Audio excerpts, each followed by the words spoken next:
everybody, so today's tutorial is going to be the gorgeous Elsa from the movie Frozen. Now if you did not get a chance to see the movie Frozen, or you cannot afford the movie Frozen, get yourself to Redbox, treat yourself to the film Frozen. It is available at a decent amount of kiosks in everyone's area, maybe not in your immediate area because everybody has been wanting to buy it up. If you get the DVD, it's about $20. If you get the collector's edition, which if you're a Disney fanatic, and I'd probably go ahead and get the collector's edition because not only do you get the DVD, but you get the Blu-ray and all the special features as well, and it's only $7 more. So I think it's worth having. I know some people just have the soundtrack on Spotify because they're not somebody who's going to watch the movie time after time. Hey, whatever works for you. I think this movie is not only very inspirational for young girls to see a modern version of a Disney princess, but I also think this movie is very inspirational because I'm not going to say it's the first time we've really seen a couple female characters really be leaders or hierarchy characters, but also to be just very strong women who always have each other's backs no matter what. One of my favorite songs in this movie, Let It Go, will send chills up your spine. Absolutely my favorite song that will completely unfreeze any frozen hearts. And it is completely just about letting go of the stuff that you cannot control. In this movie, Frozen, Elsa has a hard time letting go of the things that she cannot control, and they sort of consume her in her life, and she has to stay away from those she cares about because she's worried that she might, well, freeze them. So when she finally lets go of all of that and she's finally able to become her own person, that's when she becomes the most beautiful. I'm now going to go ahead and take the Makeup Geek eyeshadow in the shade Frappe, just a very gorgeous warm brown, and my Sigma blending brush. This is the E40 tapered blender. I generally prefer the Sedona Lace 863. That brush is out for drying right now, so I'm going to be taking Frappe.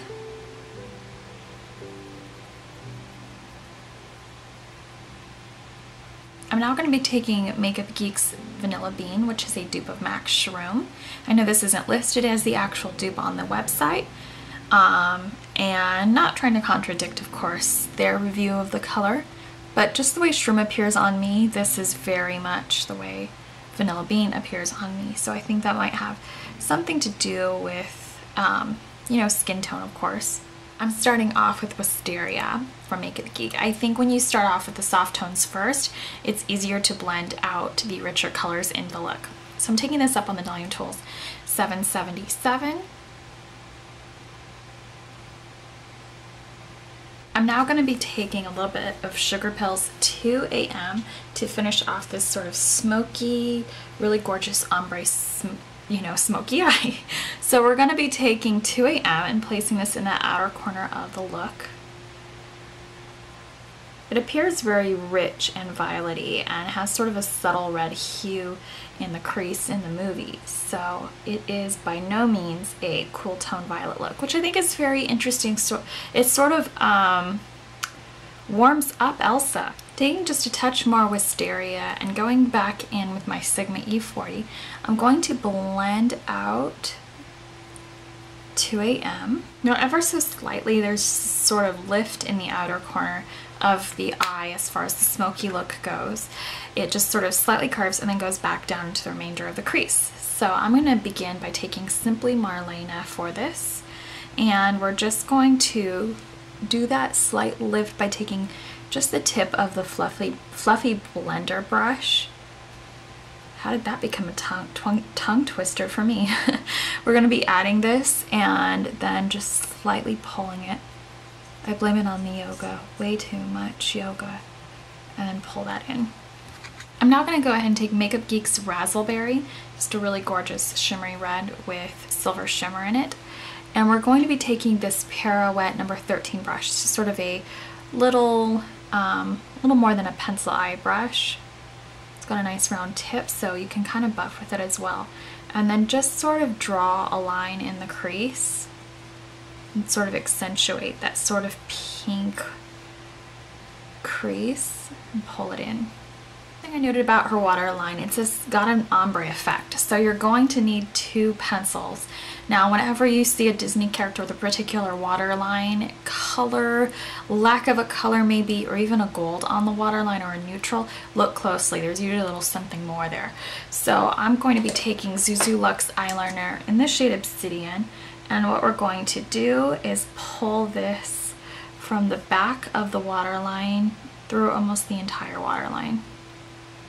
To get to the part where you can see a little gap on the waterline, I'm going to be taking the Obsessive Compulsive Cosmetics Cream Color Pencil in the shade Feathered, which is just a matte white. The upper lash line, she has sort of a boxy liner, or basically that is the shape of her eyes. I think there's a little something more there, so it is meant to denote an actual winged eyeliner. So I'm going to be taking a gel liner brush to mimic this, and it's basically just one thin to medium line. So we're going to start in the outer corner. Whenever you have a lot of product on your brush, it's usually easier to start in a more forgivable area, which is the outer corner.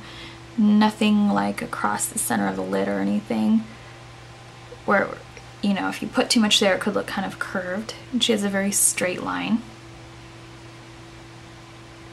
I'm now going to be taking the Ole Henriksen. This is the Perfect Truth CC Cream. It is supposedly for all skin types, but that remains to be seen. If you have any specific allergies to essential oils, this does have a orangey fragrance.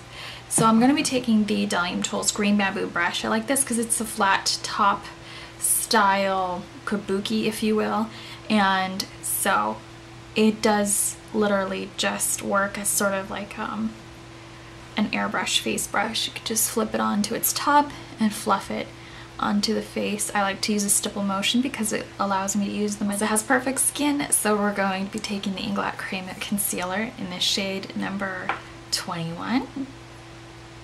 Unlike her sister Anna, who is freckled, Elsa is not. So they have almost the same face.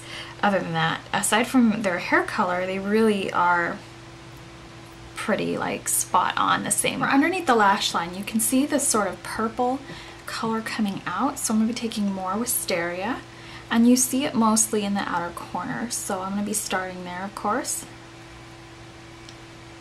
The mascara, I'm taking the Josie Maran Give One Get One Instant Volume Argan Mascara, and we're going to be applying this to the upper and lower lashes. I find by closing your lashes and then just pulling it up straight through allows you to get both lashes. To finish the face, I'm going to be taking the Inglot AMC Cream Illuminator in the shade 51. This is just sort of a nice peachy hue. This won't cover very deep blue veining or discoloration, so you'll definitely need a different concealer for that. I know Inglot sells a few different concealer colors other than the face colors. You can never get too snowy, glowy, or luminous when it comes to Disney characters, but when it comes to Frozen Disney characters, you can't get sparkly, stardusty, snowy enough. So I'm going to be taking the Josie Maran Argan.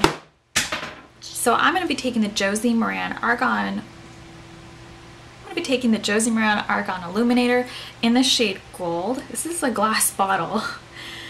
I'm really glad it didn't break when I just dropped it. So for the blush, I'm going to be taking the Josie Maran Poppy Paradise. This is the watercolor cheek jelly.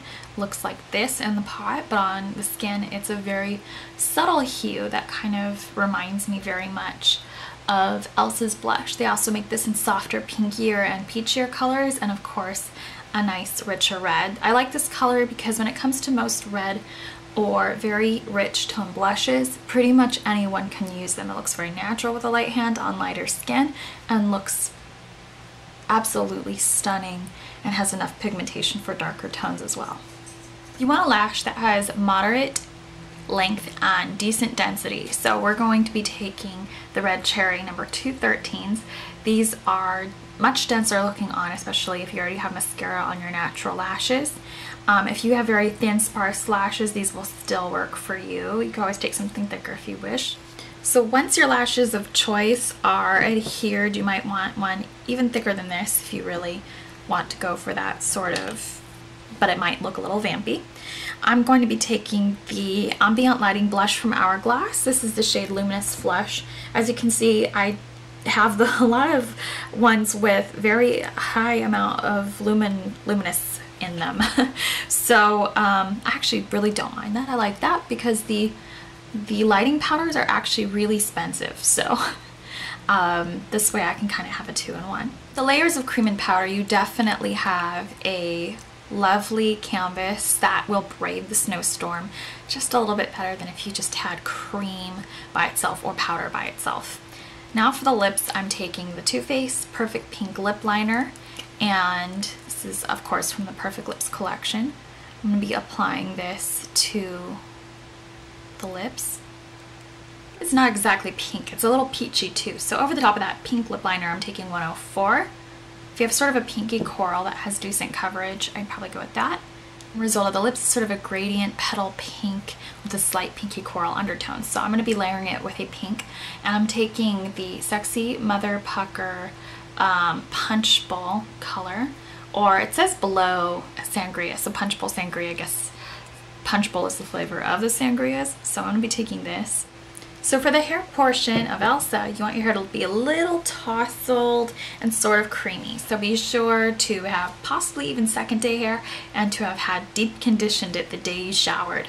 So to get a little bit more of that sort of beautiful, gorgeous, glowy boost of the hair, we're taking Mystic Divine Argan oils, and this is a nourishing oil treatment. I got it at Sally's, and it's not super cheap because argan oil will never be cheap, but it is a lot cheaper than some brands.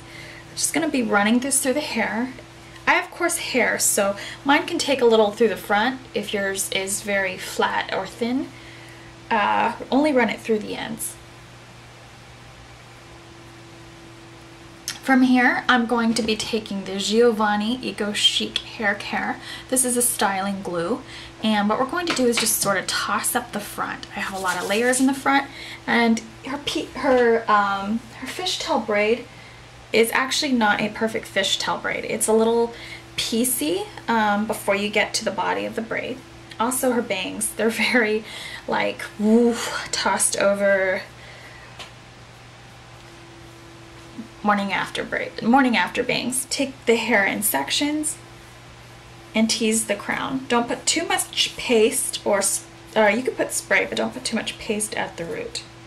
I'm not going to be taking any spray except for final touches because it tends to dry out my roots, and her hair is very gossamer, very sexy.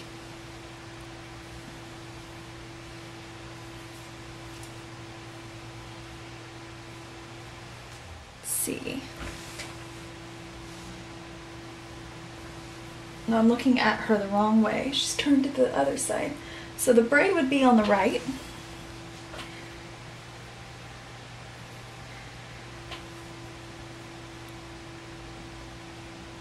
If you have short hair like mine, it may not get itself into a braid. There's pieces. If you have blonde hair, red hair, brown hair, be sure to take the bobby pin colors. I think that they're much nicer looking than regular bobby pins.